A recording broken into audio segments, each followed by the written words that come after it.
Ketika terbang dari Kuala Lumpur ke Clarkfield, Filipina, saya menyempatkan diri membaca buku versi asli, Why We Want You to Be Rich, karangan dua maestro kekayaan, Donald Trump dan Robert Kiyosaki. Siapa sih yang tidak tahu mereka? Siapa pula yang tidak mengagumi sepak terjang mereka? Asal tahu saja, Donald Trump adalah salah seorang pengusaha terkaya di Amerika Serikat, sedangkan Robert Kiyosaki adalah guru kekayaan ternama di dunia. Kebetulan saya pribadi pernah menyimak langsung penuturan Robert Kiyosaki dan istrinya Kim, tentang kekayaan, beberapa waktu yang lalu di Singapura. Ya, sebenarnya soal kekayaan, kita tidak perlu tabu dan ragu untuk membahasnya. Itu betul. Jim bahkan pernah berpesan bahwa kekayaan adalah suatu keharusan, bukan cuma keinginan. Oke, kita kembali ke Donald Trump dan Robert Kiyosaki. Melalui bukunya mereka menyadarkan pembaca bahwa kelas menengah dalam kehidupan makin menciut. Menurut prediksi mereka, kelak di negara-negara maju orang rata-rata hampir tidak memperoleh tempat. Nah loh, oleh karena alasan tertentu, maka yang eksis hanyalah kelas atas dan kelas bawah. Lantas, apa yang seharusnya menjadi concern kita? Jelas untuk menempati kelas atas, kita tidak boleh setengah-setengah. Kudu tenanan, kata orang Jawa. Maksudnya, baik dalam kehidupan sehari-hari, bisnis, investasi maupun bidang lainnya, kita mesti berpikir untuk menang, bukan sekedar tidak kalah. Itulah penyakit mental yang berulang kali diingatkan oleh kedua begawan, Donald Trump dan Robert Kiyosaki. Tentu Anda tahu bahwa resiko itu berkorelasi positif dengan rezeki. Ada resiko, ada rezeki.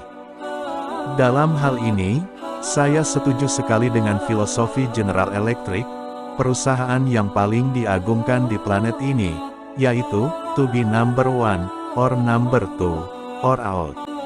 Percaya atau tidak, kunci utama untuk meraihnya adalah dengan menjadi orang yang keras kepala. Pokoknya ngeyel, baca, gigih, bahkan ngengkel, baca, lebih gigih lagi.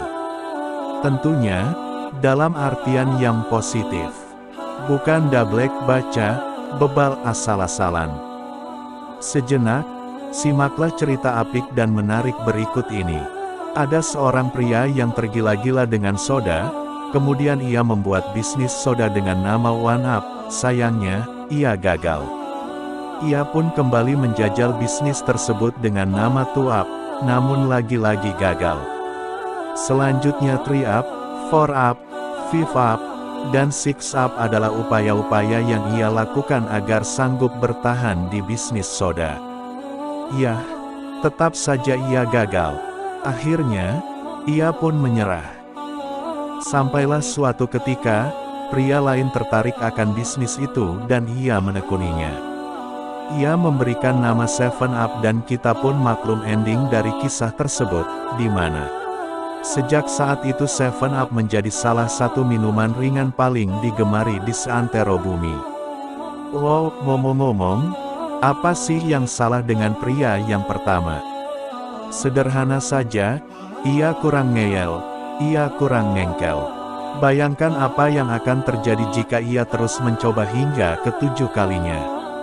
Bisa jadi, kesuksesan 7 Up menjadi haknya.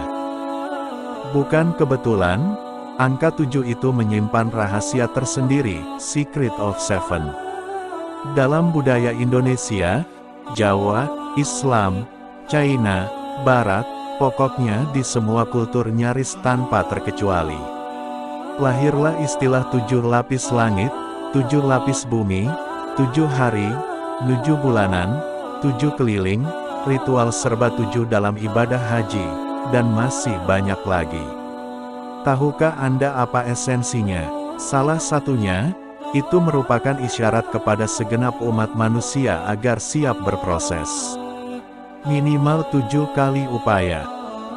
Catatlah, baik Donald Trump maupun Robert Kiyosaki juga pernah gagal, pailit bahkan terbelit utang, setidak-tidaknya di bidang tertentu.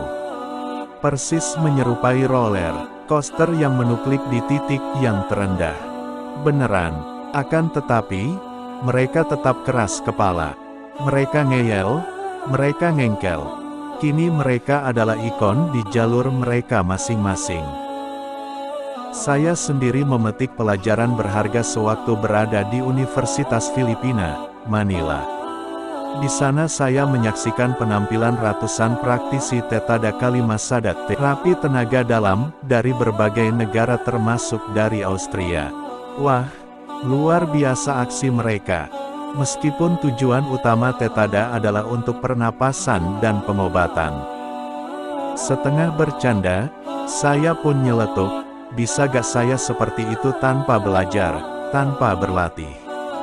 Pokoknya tiba-tiba bisa. Nah, pola pikir inilah yang merupakan kesalahan terbesar dari kebanyakan kita. Maunya mengakali proses, persis seperti Doraemon. Dasar, padahal, segala sesuatu itu ada inputnya, ada prosesnya, dan ada outputnya. Sekadar catatan, sekarang yang didesak orang adalah outcome dan bukan sekedar output, iya toh. Saya ulangi lagi, semua itu ada prosesnya. Nabi sekalipun belum tentu bisa meninggalkan lingkaran proses. Lah, apalagi Anda, memangnya Anda siapa? Begitulah kira-kira, kita semua terikat dengan hukum alam. Sunatullah istilah lainnya. Satu hal yang perlu digarisbawahi, janganlah takut berproses. Nikmati saja, soal gagal atau tidak, itu sama sekali bukan urusan Anda. Bukankah kegagalan itu mata rantai tak terelakkan dalam sebuah proses? Hal yang terpenting, give your best shot. Dan tentu saja, dengan sedikit ngeyel, sedikit ngengkel.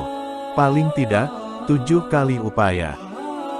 Terus, seperti yang telah saya paparkan sebelumnya, petiklah pelajaran dari proses tersebut. Sekedar perumpamaan, seandainya Anda pernah merugi sebesar 30 juta dalam bisnis, maka sesungguhnya Anda telah meraih gelar Mbak. Seandainya Anda pernah kehilangan sebesar 100 juta dalam investasi, maka sesungguhnya Anda telah meraih gelar Dokter. Demikianlah analoginya. Jangan tertawa, karena uang sebanyak itu adalah biaya belajarnya. Hei, bukan sembarang belajar loh, melainkan belajar langsung dari lapangan. Sekali lagi, berbuatlah. Itulah awal dari setiap proses. Kemudian, agar kaya, kerahkan konsentrasi untuk make money, bukan sekedar make it happen. Tidak bosan-bosannya saya sampaikan, mesti ngeyel, mesti ngengkel. Sadarlah, tidak akan berubah potensi menjadi prestasi tanpa persistensi. Baca kembali kalimat barusan. Setelah segala sesuatunya mengalir dan bergulir, saya yakin Anda akan menemukan nikmatnya sebuah proses. Sungguh,